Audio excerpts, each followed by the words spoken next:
Bagfuel, baby. A story came out that hip hop music is down 40%. Yes. In sales, all that stuff. Yes. I saw that and I thought a little bit differently about it, but I want you two guys to go first. When you saw the 40% down, you thought differently. You meaning you thought it was another reason. It's definitely a different reason in my opinion. But I want you guys to go first. Then I'm gonna go last. This is the aficionado, like it's the shit talking nigga. So I just went. So it's like SO says to talk. SO is like the cousin that your mother is like. Yeah. Well, don't get in no trouble. Don't let him. SO is that cousin for me. Like when SO pulls up, we just next thing you know, we come here real. But it's a synergy though.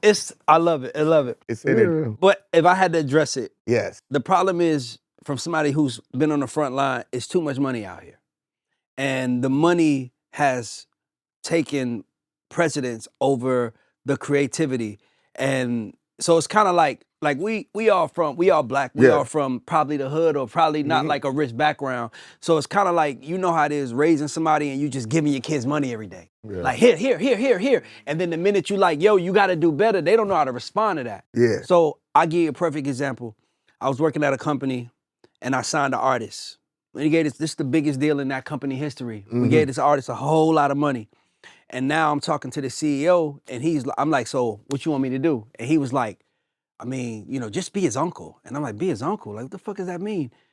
And then he's telling me to run behind this kid. And I'm like, bro, you can't tell me to run behind the kid and tell him how to make better records when we just told him he the shit and gave him all this money. Yeah. So it's like, how the fuck am I gonna tell him what to do when I just told him everything he was doing was right? That's why he just got rewarded all his money. Contradiction already. Yeah, so for me, it's like, the reason why rap is going down is because the people at the top don't care. They don't understand how hip hop is the number one extract, the number one source of income for people in the hood. Like, that's how we get out the hood. So they don't know how serious it is to us. Like, for them, it's like, just another deal. Here's $1 million. Let's see what happens. But for us, it's like, nigga, we could change our entire family's everything if we do right by it. It's business for them. Yeah. It's life and death for us. And for us, and the problem is that the people who are the mid-level people like I was, where I was SVP, I can't come in the room and tell this kid he's doing right or wrong, because all he's gonna do it's like training somebody. All he's gonna do is run to the white man and be like, yo, Ray told me the music I wasn't making was good. And they're not gonna side with me. So I ain't saying the motherfucking word. I need to interject something random. You're humble. Fake talk is really slick. You like, I got you. Mid-level SVP. Don't do that to me. No, let me tell you what I mean by that. What I mean by that is like, I didn't cut the check. I brought you in the room, but I brought you to these people who are gonna authorize the check. So now, from your eyes, it's like, well, shit, Ray, you cool, but them the niggas cutting the checks. Gotcha. That's the boss. Gotcha. That's the boss. So now when I come in the room and I'm like, yo, like, dog, this kid would make the same song over and over and over and over again. And the label was like, why is the music not getting better? I'm like, who the fuck gonna tell him? So you want me to tell him so he could be like, nigga, you the sellout nigga, you the nigga. Nah, nigga, we tell him or I'll tell him and y'all back me. But it's not like that. So now you have all this mediocre music and the algorithm is controlling everything. So, nigga, I swear to God, bro, when I used to work for L.A. Reid, greatest time of my life, Heineken, when I pulled out, if you told him I got an SO record, LA is like, is it a smash? I need to hit, it's a smash? It's a smash? Oh, I need to hit a smash. Man, these new companies, I don't even think we mention the word smash or hit or how good the music sounds. It's just, is it coming? We need 8 songs from you, 8 songs from you, 8 songs from you, all before October 1st. We don't even give a fuck if it's good or not. So so it's like, it's a whole lot of shit, but it's fucked up, and the reason why it's fucked up is because the people that can change it are not in power. And the people that are in power don't give a fuck about changing it because, like you said, it's just business to them. Simple as that. So what's your thoughts, B?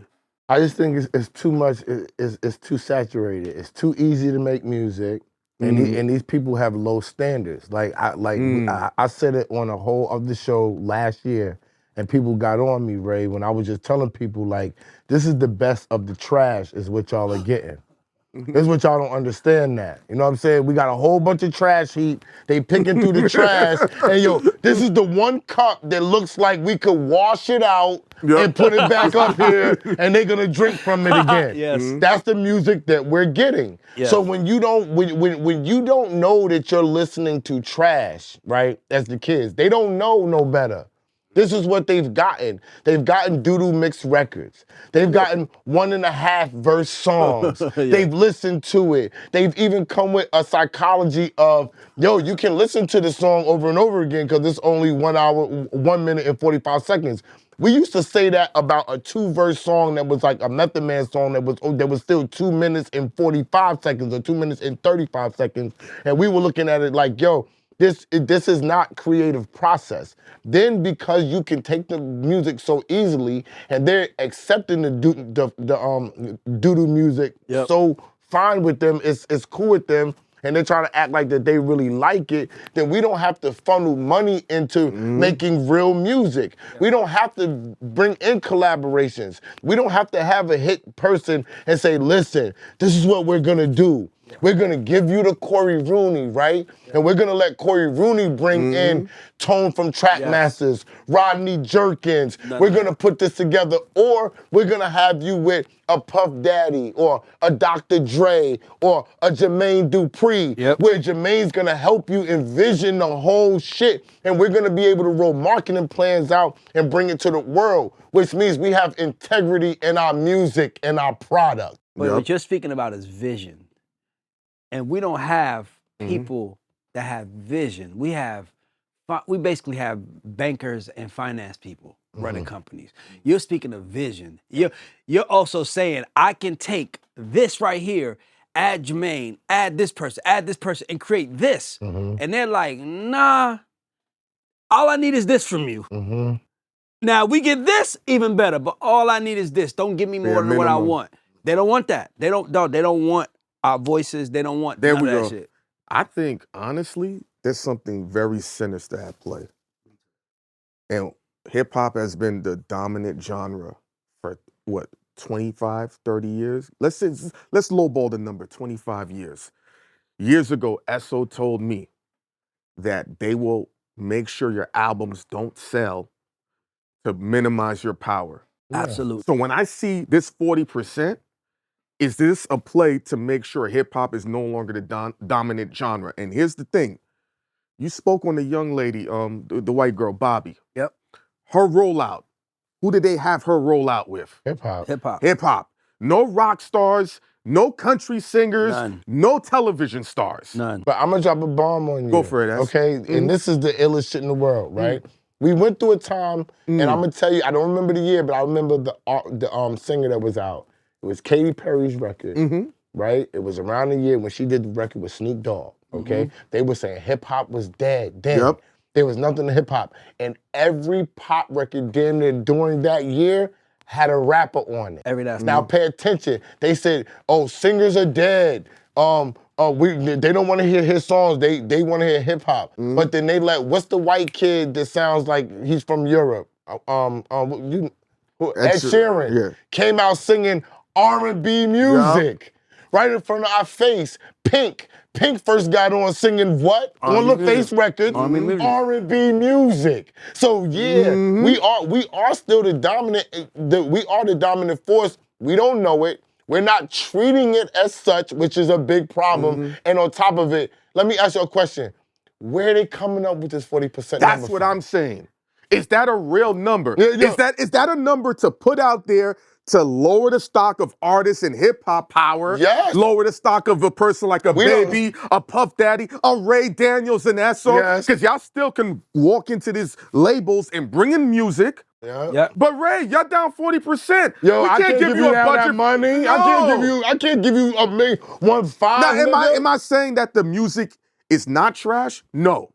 It's trash. I'm not saying it's not trash, but there's a lot of people consuming this music at a high level. And to say 40% drastically happened, do I think it's low? I think it's low. But it could be like, let's turn that faucet up. It's no different than when TikTok said, we control what goes viral. But can we keep it real? What's up? That's real.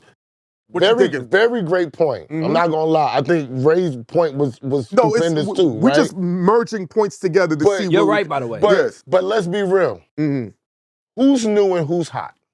For real. Okay? Because you got the Burner Boy that's packing shit, right? Yep. Selling 21,000. Yep. That's not making us look good. You got Sexy Red Hot, right? She got to put out a project. We got to see if that's really going to translate into what we're looking for. If Lotto is hot, right? But Lotto's not a nationwide rapper. But here's the problem not with that. even nationwide. We once said, what's the cost of an album in terms of streams? So now they keep tweaking what the cost is and what the equation is. All right, 100 streams is one album.